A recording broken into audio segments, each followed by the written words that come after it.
Supported by Cowbell with Vitarid.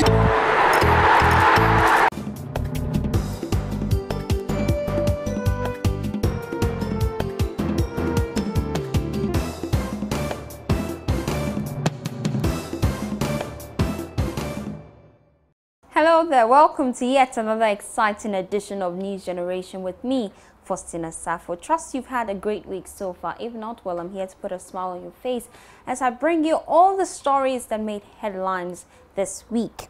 Coming up, we'll take you to Mambiado in the northern region where pupils hardly show up in school. If you have the opportunity to meet the president, what will you ask? We will hear from you. And you don't want to miss our trending video of the week. You're watching News Generation. Do stay.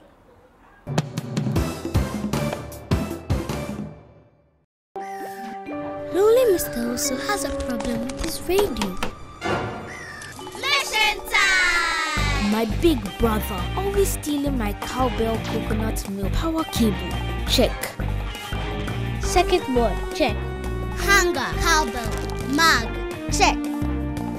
Radio, check. More flavors are better than one. Cowbell is fortified with protein, mineral, vitamin A, C, D, E, and K to help you complete the mission.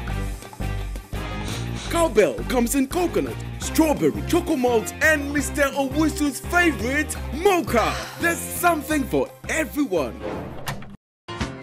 Mission accomplished!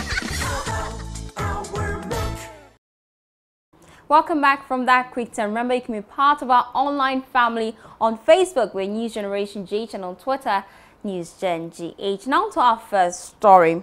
The person with the highest education qualification in Mambiado, a community in the Pandai district of the northern region, is a JHS2 student. Unfortunately, many children show up in school seasonally or drop out completely. Jojo Kobner reports out of 345 pupils registered in the community, only about 30 show up. The school has 2 teachers handling children from kindergarten to primary 6. Now, this has accumulated into pupils' loss of interest in school. There's more in this report.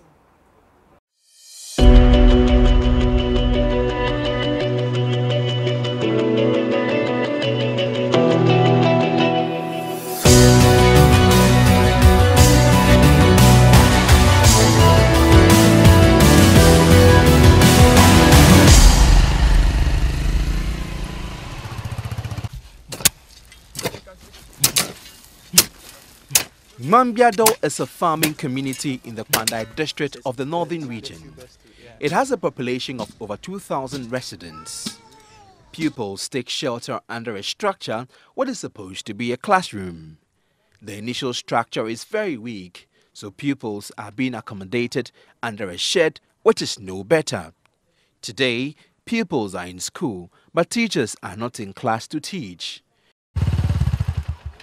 The headmaster of the school said he asked the pupils to go home because only few of them showed up. When they come to school, there is no teachers.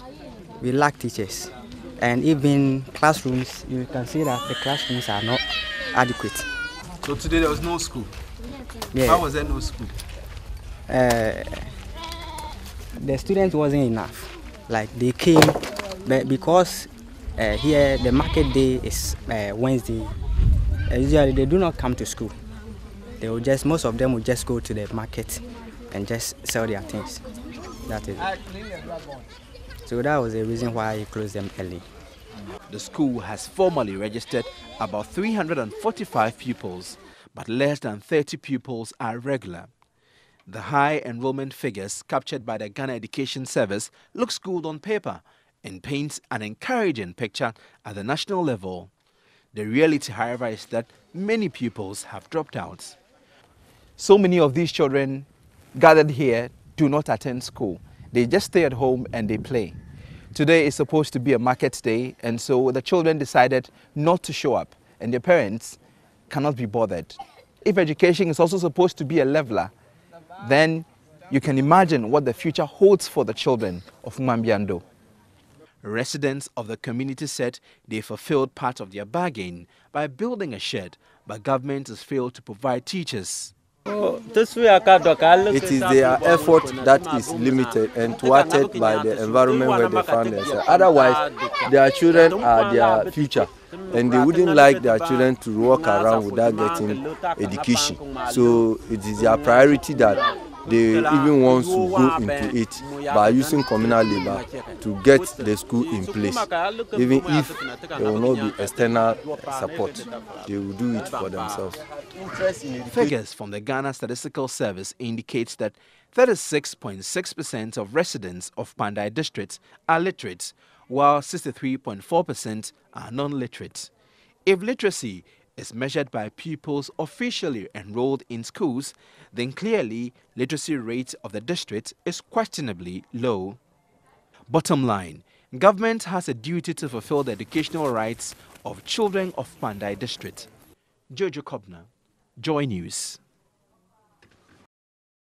Sad story there. We need to campaign to ensure that every pupil in those communities get the best state-of-the-art learning structure. It's sad to see them learn in such a deplorable structure. Well, moving on, in the year 2016, Ghana recorded an 18% increase in HIV infection. HIV is real and has no cure, even though some organizations claim to have an antidote to the virus. This week, on our discussion train, we meet with pupils of St. Elizabeth's School, West Legon, to discuss how we can protect ourselves against HIV/AIDS. Watch this. Hello viewers, welcome to the discussion segment of News Generation. I am your host, Rachel Insha Enchi, here at St. Elizabeth's School, and I'm doing this with my colleagues. Eugene Jima, Priscilla Ejewa Domina, and Chris David Kobla. Okay, so what then is HIV? Thanks for that question, Rachel. Well, HIV is a virus that damages the body's white blood cells that help to cure diseases. I would like to add to his own. HIV is a virus that weakens the immune system. I would also like to add to what they both said. HIV, which is human immunodeficiency virus, is a virus which brings about the disease called AIDS, which is acquired immune deficiency syndrome. And what AIDS does is that it weakens our immune system, which helps us to fight against diseases. Okay, then what causes HIV? Well, one can contract HIV through the use of infected piercing materials, example blade. When one uses blade to cut, let's say I'm cutting my nails and it cuts me by mistake, and the blood spills on the blade and I dispose it off, and another person comes to take it and also by mistake it cuts that person. That person can also get the HIV virus. Another cause of HIV is having unprotected sex. That means sex without protections like condoms, contraceptives, spermicides, causes HIV. Also, another cause of HIV is when married couples are not faithful to their partners. In that way, they go out with other people, which brings about casual sex without protection, which also causes HIV. Okay, moving forward. So what are the prevention measures or control measures we can take to control HIV? We should dispose of used blades. As such, if another person uses it, that person can also get the virus. Avoid the use of having unprotected sex. That means sex with protection. Another way we can prevent HIV is also by married couples staying faithful to their partners. In this way, they won't go out to go and have sex with other people. Another cause of HIV is having unprotected sex. That means sex without protection, such as condoms, spermicides, and so on, causes HIV. Okay, I also think that maybe avoiding blood transfusion, because most of the time, maybe the test they run on the blood before transfusing it into your blood, it may not be well tested. So probably let's just try to avoid blood transfusion.